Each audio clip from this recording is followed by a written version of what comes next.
So I see this 30-day speak to the camera challenge, and I would like to join. Well, I wouldn't just want to say just random things to the camera for 30 days. I'd rather want to do 90 days of intentional content to build my personal brand.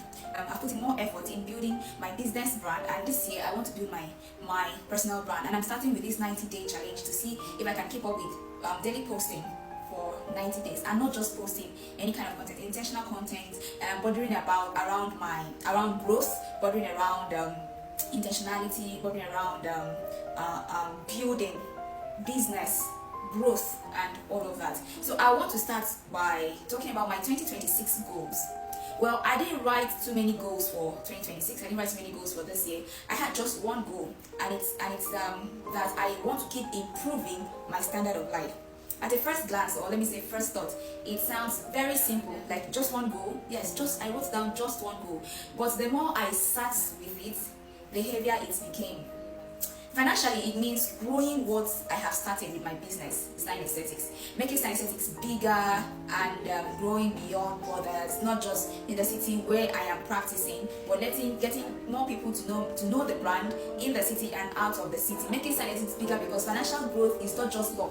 You cannot grow your finances just by waiting on luck, or it's by consistency with what puts food on your table. Now, health-wise, it means choosing myself daily, eating right, sleeping well, having enough sleep, exercising my body, whether it's going to the gym or just doing cardio and just exercising. But I need to exercise my body well, and I have to stay fit enough to enjoy the life I am building.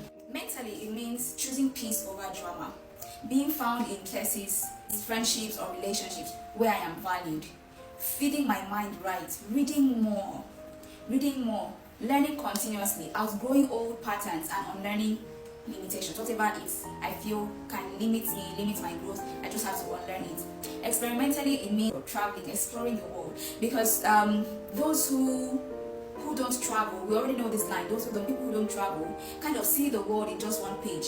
It's like reading a chapter of a book over and over again. Nothing new to learn. You just get to be more familiarized with the same old things.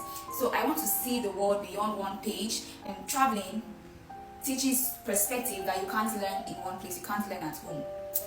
It also means that this year I have to put in an effort to get me a car, to get myself a car, because how CEO and staff do this public transport, they do the same work now, or wrong now.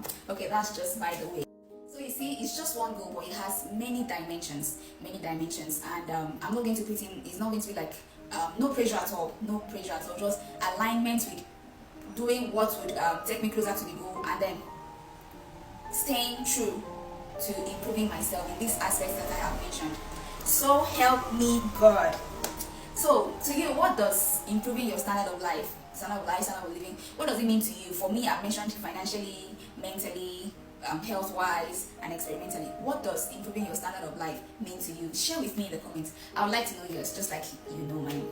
Thank you, and stay with me for these 90 days of personal branding content. Bye.